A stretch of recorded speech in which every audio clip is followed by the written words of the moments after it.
ଜୟ ଜଗନ୍ନାଥ ସାଙ୍ଗମାନେ, ଆଉ ଏକ ସୁନ୍ଦର ଭିଡ଼ିଓକୁ ମୁଁ ଆପଣମାନଙ୍କୁ ସ୍ୱାଗତ କରୁଛି ମୋ ଚ୍ୟାନେଲକୁ। ତେଣୁ ଚାଲନ୍ତୁ ଏ ଭିଡ଼ିଓଟିରେ ଆମେ ଜାଣିବା ଯେ ବର୍ତ୍ତମାନ ଗୋଟେ ବ୍ରେକିଂ ନ୍ୟୁଜ୍ ଚାଲିଛି ଯେ ଯେଉଁମାନଙ୍କର ଯେଉଁ ସବୁ ଭେହିକିଲ୍ ଅଛି ବା ବାଇକ୍, କାର୍, ବସ୍, ଟ୍ରକ୍ ସବୁ ଅଛି, ସେମାନେ ସବୁ ପଲ୍ୟୁସନ୍ ଯେଉଁମାନେ କରିନାହାନ୍ତି ସେମାନଙ୍କର ଜାନୁଆରୀ ମାସ 1 ତାରିଖ ଠାରୁ ଆଉ ପେଟ୍ରୋଲ ପମ୍ପରେ ପେଟ୍ରୋଲ ମିଳିବ ନାହିଁ। ତେଣୁ ସେ ବିଷୟରେ ଆମେ ଟିକେ ବିଶଦ ଭାବରେ ଆଲୋଚନା କରିବା। ଆଉ ଏ ଭିଡ଼ିଓଟିରେ ଆମେ ସେ ବିଷୟରେ ଜାଣିବା ଯେ ସେ ନିୟମ କ'ଣ, ଆଉ କେମିତି ସେଥିରୁ ଆମେ ଫାଇନ୍ରୁ ଯେଉଁ 10,000 ଫାଇନ୍ କରିଛନ୍ତି ସେ ଫାଇନ୍ରୁ କେମିତି ଆମେ ରକ୍ଷା ପାଇବା, ଆଉ ତା'ର ନିୟମ ସବୁ କ'ଣ ରହିଛି। ତେଣୁ ଏଇ ନିୟମ ଯେଉଁଟା ଜାନୁଆରୀ 1ରୁ ଲାଗୁ ହେବାକୁ ଯାଉଛି ସେ ନିୟମ ଆଗରୁ ଥିଲା। ତେଣୁ ଆପଣମାନେ ଯେଉଁମାନେ ଗାଡ଼ି ରଖିଛନ୍ତି ସେମାନେ ଜାଣିଥିବେ ନିହାତି ପଲ୍ୟୁସନ୍ ସାର୍ଟିଫିକେଟ୍ ଗୋଟେ କରନ୍ତି, ଯେଉଁଟାକୁ କୁହନ୍ତି PUC, ପଲ୍ୟୁସନ୍ ଅଣ୍ଡର କଣ୍ଟ୍ରୋଲ ସାର୍ଟିଫିକେଟ୍ର ନାଁ। ତେଣୁ ସେ ସାର୍ଟିଫିକେଟ୍ର କାମ ହେଉଛି କ'ଣ ନା, ଗାଡ଼ିର ପଲ୍ୟୁସନ୍ କ୍ଷମତା ଠିକ୍ ଅଛି ନା ନାହିଁ, ଯେ ପଲ୍ୟୁସନ୍ ମାନେ ଯେଉଁ ପ୍ରଦୂଷଣ, ଯେଉଁ ଧୂଆଁ ଛାଡ଼ୁଛି ସେ ଧୂଆଁଟା ତା'ର ଲେବୁଲ୍ଟା ଠିକ୍ ଅଛି ନା ନାହିଁ, ସେଇଟା ଗୋଟେ ସାର୍ଟିଫିକେଟ୍ ଆମକୁ ସରକାରଙ୍କ ତରଫରୁ ଦିଆଯାଇଥାଏ। ଆଉ ସେଇଟା କରାଯିବାର କାରଣ କ'ଣ ନା, ସେଇଟା କରାଯିବାର କାରଣ ହେଉଛି ଯେଉଁ ଆପଣମାନେ ଜାଣିଥିବେ ଦିଲ୍ଲୀ ବହୁତ ପ୍ରଦୂଷିତ ହେଲାଣି, ଆଉ ଭାରତର ବିଭିନ୍ନ ସହର ମଧ୍ୟ ପ୍ରଦୂଷଣ ଯୁକ୍ତ ହୋଇଯାଉଛି। ତେଣୁ ସେଠି କୋଡ଼୍ ଆଉ ଡିକୋଡ଼ରେ ଗାଡ଼ି ମଟର ଚାଲୁଛି। ତେଣୁ କେଉଁଦିନ ଯୁଗ୍ମ ସଂଖ୍ୟାର ଗାଡ଼ି ଚାଲୁଛି, ତା ପରଦିନ ପୁଣି ଅଯୁଗ୍ମ ସଂଖ୍ୟାର ଗାଡ଼ି, ଏଇଭଳିଆ ଆପଣମାନେ ନିହାତି ଜାଣିଥିବେ। ଆଉ ଓଡ଼ିଶାର ବି କେତୋଟି ସହର ବି ସେଗୁଡ଼ିକ ବି ପ୍ରଦୂଷଣ ଯୁକ୍ତ ହୋଇଗଲାଣି। ତେଣୁ ସେସବୁ ପାଇଁ ଏହାକୁ ପଲ୍ୟୁସନ୍ ସାର୍ଟିଫିକେଟ୍ ପାଇଁ ସରକାର ବାଧ୍ୟତାମୂଳକ କରୁଛନ୍ତି। ତେଣୁ ଯେଉଁମାନେ ଗାଡ଼ି ରଖିଛନ୍ତି ନିହାତି ପଲ୍ୟୁସନ୍ ସାର୍ଟିଫିକେଟ୍ କରିବେ। ଆଉ ଯଦି ପଲ୍ୟୁସନ୍ ବାହାର କରୁନାହାନ୍ତି ସାର୍ଟିଫିକେଟ୍, ତାହେଲେ ସେମାନଙ୍କୁ ଜାନୁଆରୀ 1ରୁ ଆକ୍ସନ୍ ନିଆଯିବ, ଆଉ ପେଟ୍ରୋଲ ପମ୍ପରେ ସେମାନଙ୍କୁ ପେଟ୍ରୋଲ ଦିଆଯିବ ନାହିଁ। ତେଣୁ ଯାହା ଶୁଣିବାକୁ ମିଳୁଛି, ଯେଉଁମାନେ ବର୍ତ୍ତମାନ ସବୁ ନୂଆ ପଲ୍ୟୁସନ୍ କରିବେ ସେମାନଙ୍କୁ ଗୋଟେ QR କୋଡ଼୍ ମିଳିବ, ଆଉ ସେ QR କୋଡ଼୍ ହିଁ ଗାଡ଼ିରେ ଲଗାଇବେ, ଯାହାଫଳରେ ଗାଡ଼ି ଲଗାଇ ପାରନ୍ତି କି ପାଖରେ ରଖିପାରନ୍ତି। ଯେଉଁଟା QR କୋଡ଼୍ଟା ଆପଣ ଦେଖେଇଲେ ସେଇଟାକୁ ପେଟ୍ରୋଲ ପମ୍ପ ବାଲା ଆପଣଙ୍କୁ ପେଟ୍ରୋଲ ଦେବ। ତେଣୁ ସିଏ ଗୋଟେ ସମୟ ସାପେକ୍ଷ, ମୋତେ ଯାହା ଲାଗୁଛି ସମୟ ଲାଗିପାରେ। କାହିଁକିନା ବର୍ତ୍ତମାନ ଯେଉଁ ଯାନବାହନର ଯାହା ସ୍ଥିତି ଅଛି, ଯେତିକି ଗାଡ଼ି ଅଛି ତା'ର 10% ମାତ୍ର ପଲ୍ୟୁସନ୍ ହୋଇଛି। ତେଣୁ 10% ଯଦି ପଲ୍ୟୁସନ୍ କରାହୋଇଛି, ତାହେଲେ 90% ଲୋକ ପଲ୍ୟୁସନ୍ କରୁନାହାନ୍ତି। ତେଣୁ ଏତେ ସୀମିତ ସମୟ ଭିତରେ ଆଉ ଗୋଟେ ସପ୍ତାହ ଭିତରେ କେମିତି 100% ପଲ୍ୟୁସନ୍ ହୋଇଯିବ, ଆଉ ସମସ୍ତେ ଗାଡ଼ି ପଲ୍ୟୁସନ୍ ସାର୍ଟିଫିକେଟ୍ ହିଁ ଚଲେଇବେ, ସେଇଟା ଗୋଟେ କାଠିକର ପାଠ। ତେଣୁ ଏଥିରେ ସରକାରଙ୍କର ନିହାତି ବିଚାର କରିବାର ଅଛି, କାହିଁକିନା ସପ୍ତାହ ଭିତରେ କେବେ ସମ୍ଭବ ନୁହେଁ।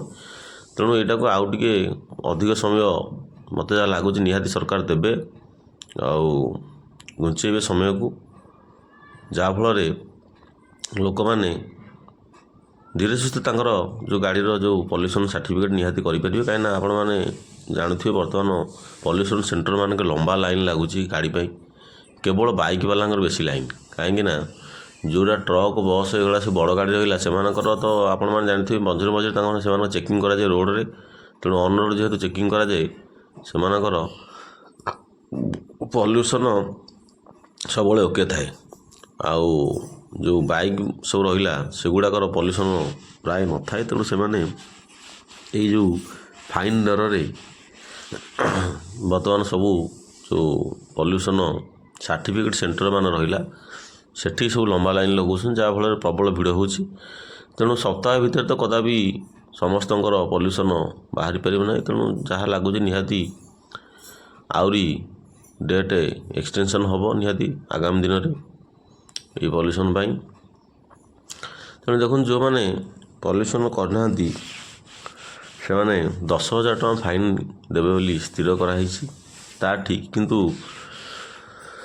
ଯାହା ନ୍ୟୁଜ୍ ମାଧ୍ୟମରେ ସୂଚନା ମିଳୁଥିଲା ତାହା ପ୍ରଥମ ଥର ଛାଡ଼ ଅଛି।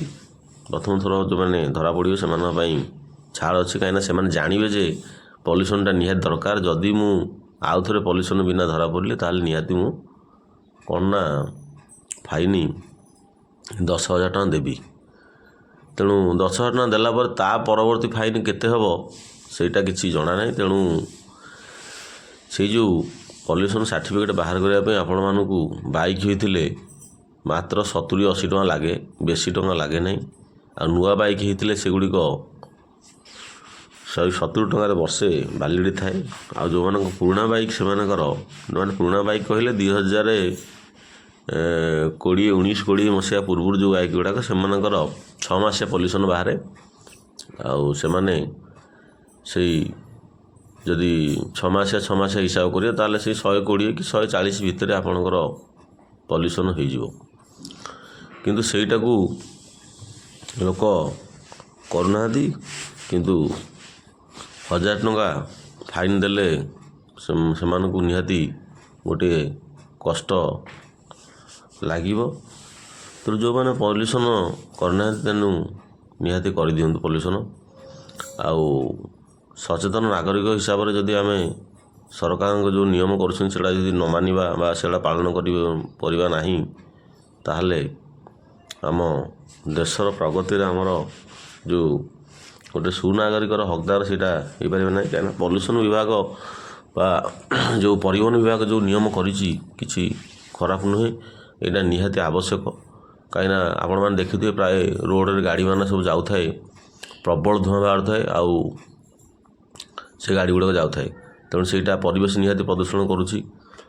ଆଉ ରହିଲା ଯେଉଁ ପଲ୍ୟୁସନ୍ ସେଣ୍ଟର ମାନ ସବୁ ଅଛି, ସେ ପଲ୍ୟୁସନ୍ ସେଣ୍ଟର ମାନଙ୍କରେ ବି ଲୋକ ଅଛନ୍ତି ପ୍ରାୟ ଗାଡ଼ି ଦେଖୁନାହାନ୍ତି, ସେ ପଲ୍ୟୁସନ୍ ସାର୍ଟିଫିକେଟ୍ ବାହାର କରିଦେଉଛନ୍ତି OTP ଦେଇକି।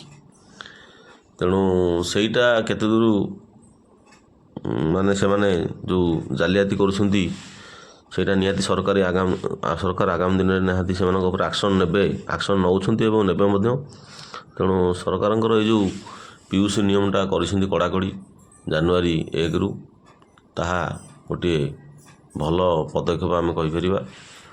ତେଣୁ ଯେଉଁମାନଙ୍କର ଗାଡ଼ି ଅଛି ନିହାତି PUC ସାର୍ଟିଫିକେଟ୍ଟିକୁ ଆଣିବାକୁ ଚେଷ୍ଟା କରନ୍ତୁ।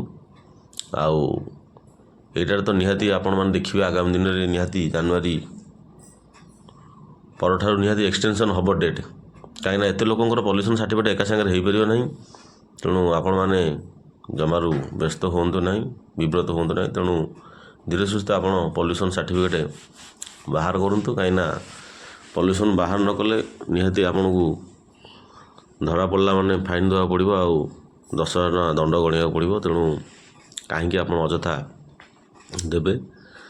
ତେଣୁ ଯେଉଁମାନଙ୍କ ନୂଆ ଗାଡ଼ି ସେମାନଙ୍କର ତ କମ୍ ପଲ୍ୟୁସନ୍ ପାଇଁ ଯେଉଁ ଫିଟା ଅଛି। ତେଣୁ ସେମାନେ ଆମେ ଗୋଟେ ଜାଗାରେ ଯଦି ଜଳଖିଆ ଖାଇଦେଉଛୁ ସେଠି 60-70-80 ଟଙ୍କା ପଳାଉଛି, କି ସାଙ୍ଗସାଥି ମେଳରେ ଆମେ ଯଦି ଖାଉଛେ ତାହେଲେ 200-250-300 ବି ପଳାଉଛି, ଖର୍ଚ୍ଚ ହୋଇଯାଉଛି।